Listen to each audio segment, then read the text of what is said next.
In this video, I'll tell you about where the future of wargaming is going and what steps toward that future we're already seeing today.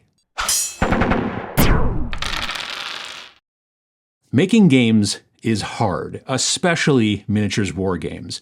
Besides all the design stuff, right? Like coming up with the ideas, writing and testing the rule system, and crafting the story, getting cool art and all that kind of stuff, getting miniatures sculpted, if you decide that you're going to go down that road. Then there's also the logistics of it, so you can actually get the finished product out the door to the people that want it. This is a thing that players and sometimes even first-time designers don't really think about, the shipping, the warehousing, all that kind of stuff. But a game isn't successful if no one can get it. In my opinion, role-playing games have it the easiest in this day and age. RPGs are generally just a book, or maybe a digital approximation of a book, right? PDF. So logistics is pretty simple. You either get books printed someplace and then ship them to customers who purchase them, or you work with a company like DriveThruRPG and get the books printed on demand as people purchase them and then shipped to those customers and so on. And even easier and quicker still, if the book is just a PDF, then the customer gets to download it seconds after the transaction is finalized. Instant gratification. This is considerably more difficult in games that rely on physical components, right? Collectible card games, board games, and miniatures games. There are print-on-demand card games, but not print-on-demand collectible card games that I have seen, like with Rarity, and then the opening the random packs, and the secondary market, and all that stuff that people enjoy in their Magics the Gatherings, and their Pokemans, and the rest of those.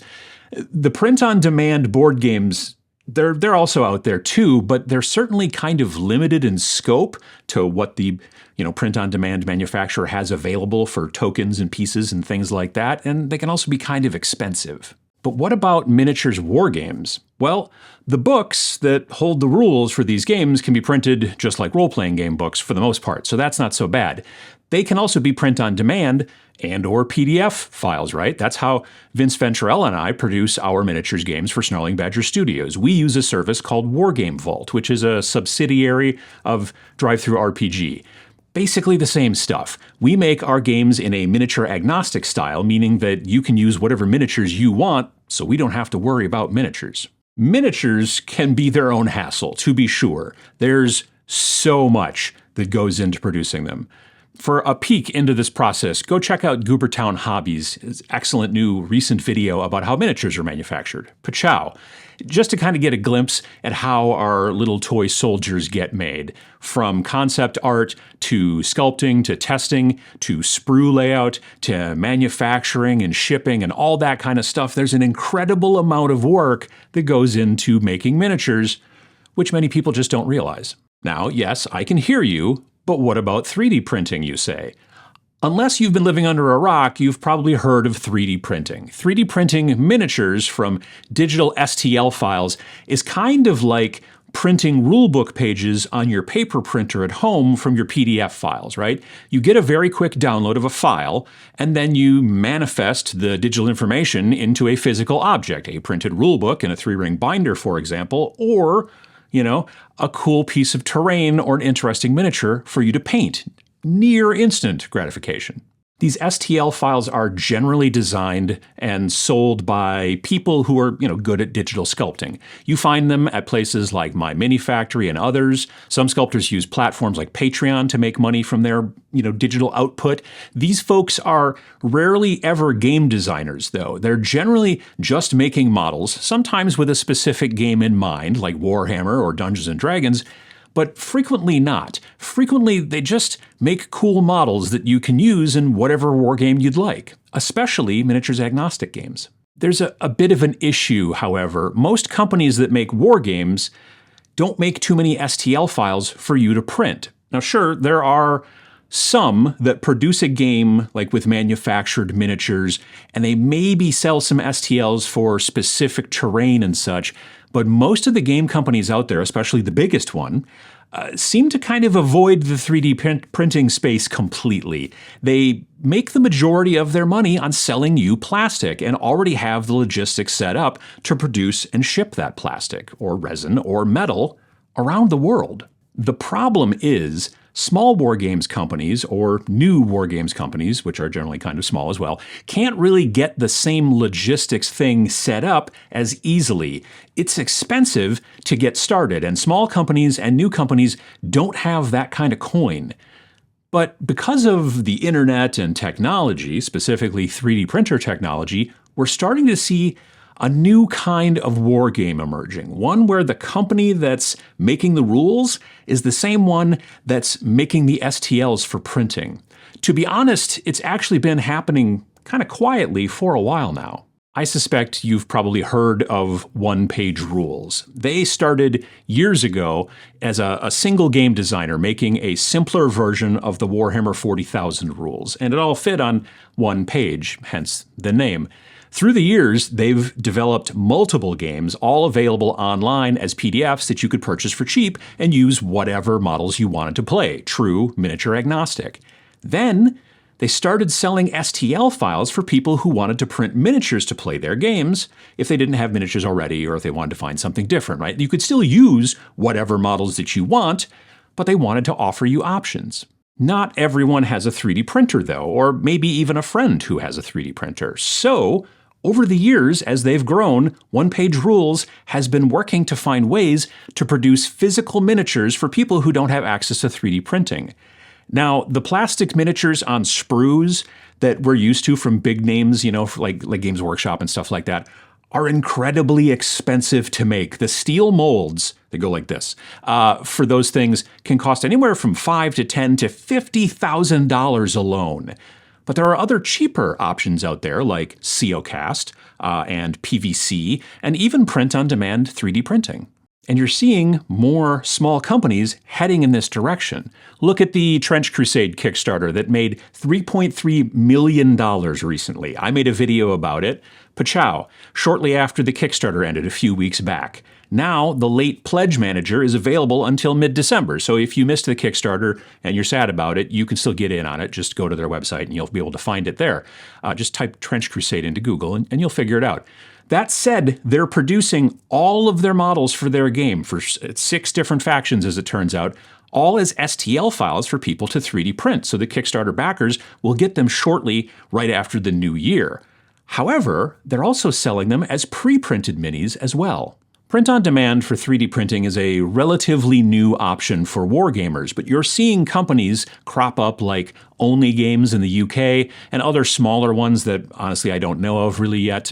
Drop some names of other print-on-demand 3D printers in the comments down below so we can all find them. They allow games like Trench Crusade and others to offer STL files for folks with access to 3D printers and to 3D print the requested models and ship them to the folks who don't have access to 3D printers. It's a great boon for small game companies. But when we're talking about 3D printing miniatures in most situations, we're talking about resin printing. That is the type of printing that uses a light-sensitive liquid resin, and then the printer hardens the fluid kind of layer by layer with ultraviolet light to produce a very, very finely detailed miniature. It's kind of messy and can have some sort of nasty fumes, but it makes the best miniatures as far as detail goes. Then there's also the other kind of 3D printing, fused deposition modeling, or FDM. That's the kind where you use a big spool of plastic and a heat nozzle and all that kind of stuff. Generally, FDM is what you use for printing terrain, and resin printing is for miniatures. Again, resin printing is much higher detail than FDM, but usually for terrain, you don't need as much detail, right? So all that said, FDM printing is usually less messy and doesn't have the dangerous fumes, except for a couple specific types of filament like ABS and maybe some other ones. But in comparison, to resin printing, it's cleaner and a little bit easier in many situations. But FDM printers are getting better and more detailed, finer detail and all that kind of stuff. And some game companies are focusing on that audience, and I'm really looking forward to it. Here's a case in point, Battlefront Valkyrie from Fat Dragon Games. I first learned about them by seeing them at the top of the bestseller list on Wargame Vault. It's a space combat game with spaceships which look a little Star Trek-ish, but legally distinct, and also flat, right? The shapes were really compelling and when I saw them and really made me kind of click to go through and read more about the game. And as I read through the listing, I found out that it was a self-contained game, which included the rules and the STLs for the ships, but also STLs for the tokens and the game components and all that kind of stuff. And it was optimized for FDM printing.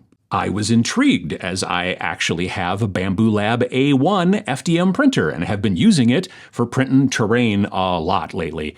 So I bought the base game file and all that kind of stuff and immediately printed out the ships with my stock A1 printer. They printed, but they were more kind of liney, right, than what I expected from seeing the pictures and the instructions and all that kind of stuff. Then I actually read the instructions versus just kind of skimming them and found out that you get the best results if you use a 0.2 millimeter nozzle, or hot end as they call them, as opposed to the 0.4 millimeter that is stock on that thing. So, I bought a new 0.2 millimeter nozzle. It was like $12 and it was incredibly easy to install and very simple. And then I just followed the instructions a little bit more that they put out there to kind of tweak some settings in the printer software stuff. I did all that, and then the difference was night and day. The second batch printed a lot slower with the tiny nozzle, which kind of makes sense, but like 3 to 4 times slower, right? But the detail was considerably higher.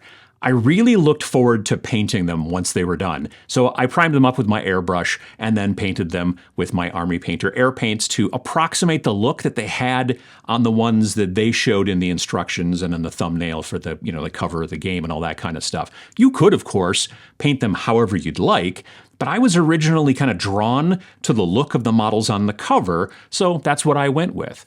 I really like how they turned out, but they're not done yet. Beyond just selling you the game and the 3D models, Fat Dragon Games is also including the tokens and the counter that tracks like the ship hull and energy and all that kind of stuff as well. These components will, with a little bit of work, allow you to have a tabletop gaming experience like the fancier board games and miniatures gateway games like, say, Star Wars X-Wing. X-Wing was especially known for the maneuvering wheels and the tokens, lots and lots of different tokens, and all that kind of cool stuff, which really sort of enhanced the game for a lot of people. And within this digital package, you'll be given the files to make all that stuff on your printer as well. What this is doing is it is selling you a more complete package than just a wargaming rulebook or just some random miniatures to use in whatever rule set you decide on. As this industry goes forward, you will begin to see smaller indie developers releasing more kind of complete package games like Battlefront Valkyrie.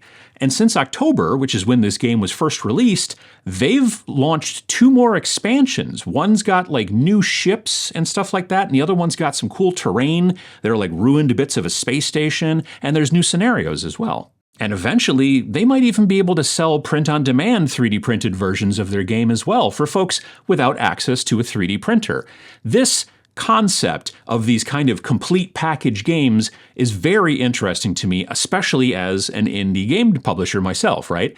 Now, this video wasn't sponsored by Fat Dragon Games or Trench Crusade or any of these folks. I just really think that where we're heading right now in wargaming is a very interesting direction. So I've been buying and trying out these games so I can check them out and spread the word if I like them. Do you have access to a 3D printer? Either one you own or maybe a friend who has one perhaps? Do these types of games seem interesting to you? Or do you think that this is all some kind of fad? Do you stay away from 3D printing? And if so, why? And lastly, is there a complete package 3D printer game that you like that I haven't mentioned? Put all that stuff down there in the comments down below so we can all learn. If you liked this video, then I'd appreciate a depressmentation of the like button down there as well. It helps more people learn about the future of wargaming, and it helps the channel too. Subscribe to see more videos every single Friday, and thanks for watching.